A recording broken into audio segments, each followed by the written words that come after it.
कहते हैं युद्ध और प्रेम इसमें सब कुछ जायज़ होता है, लेकिन वहाँ भी एक मर्यादा होती है, वहाँ भी कुछ मान्यता होती है।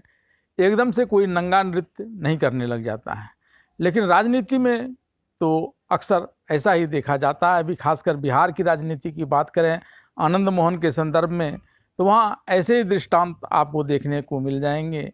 एक पूर्व डीएम की हत्या की गई, उस पर इन्हें पहले तो मृत्युदंड की सज़ा हुई, बाद में इसे आजीवन कारावास की सज़ा हुई। लेकिन आजीवन कारावास में ये रहे नहीं, बीच बीच में पैरोल पर निकलते रहे और अब तो पूर्ण रूप से रिहाई ही हो गई है। 20 वर्ष की भी अवधि पूरी नहीं हुई।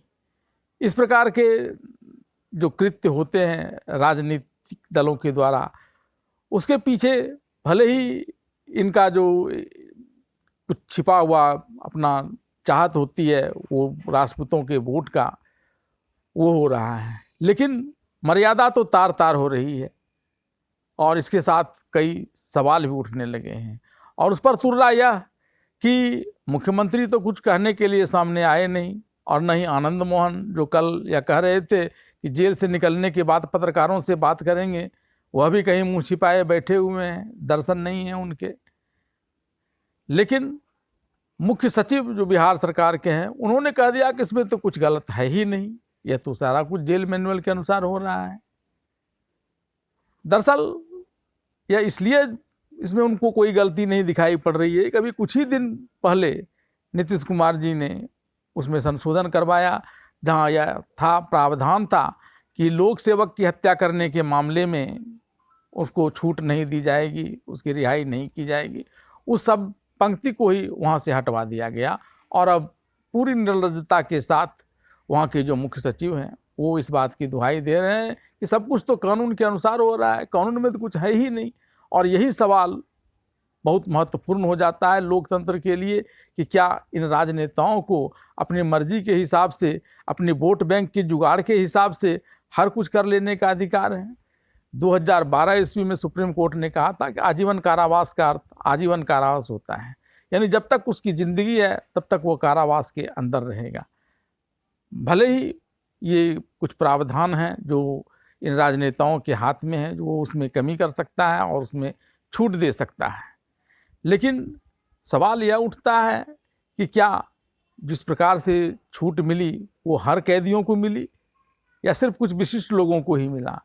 बिहार के संदर्भ में देखें तो इसमें आनंद मोहन के साथ और 27 लोगों के नाम थे, जिसमें से एक मृत व्यक्तियों का भी नाम था, और ये सभी दुर्दांत अपराधी थे। अंदाज कीजिए, और यह कहा जा रहा है कि ये इनका आचरण बड़ा सदाचारपूर्ण रहा जेल के अंदर।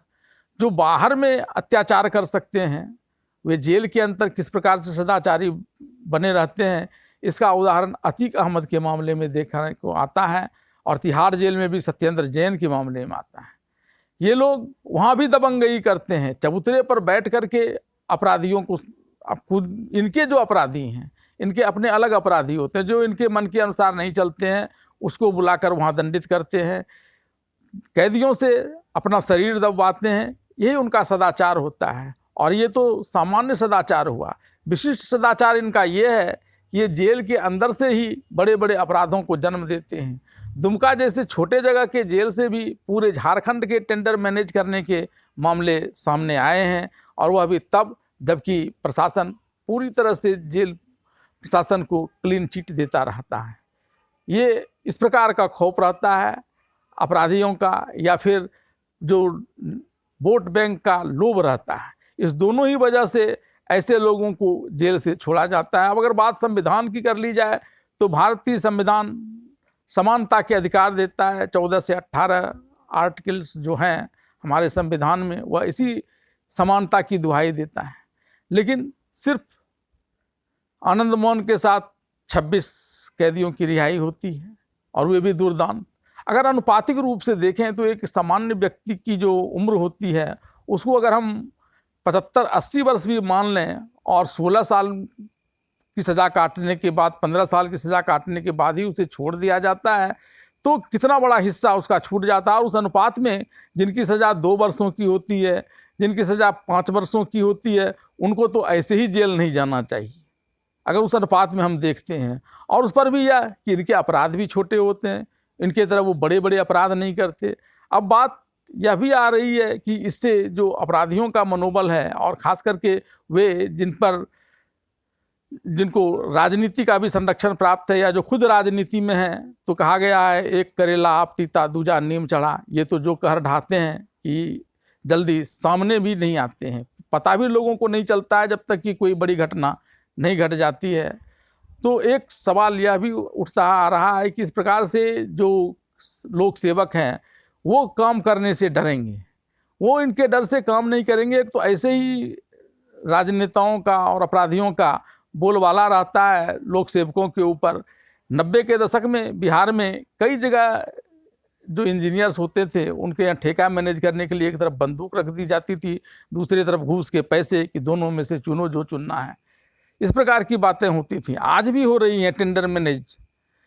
लेकिन ये सब नंगा नृत्य करते हुए भी कोई राजनेताओं को, कोई इन अपराधियों को आसानी से नहीं पकड़ सकता है, और पकड़ने में आता भी है तो फिर उसको छुड़ा लेने के लिए यही राजनेता है, यही मुख्यमंत्री हैं।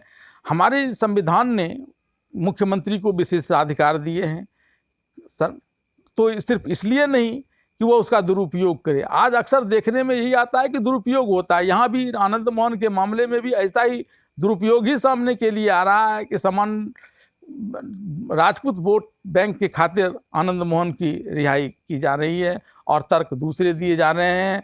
कानून की पंक्तियां को हटाया जा रहा है, जेल मैनुअल की पंक्तियां से हटाया जा रहा है ताकि उसको लाभ दे करके अपना जो वोट बैंक की राजनीति है उसको कर सकें, और जो गुंडागर्दी की राजनीति है उसको भी बढ़ावा दे सकें, क्योंकि यही लोग अक्सर राजनेताओं के पास पैसे भी पहुंचाते हैं।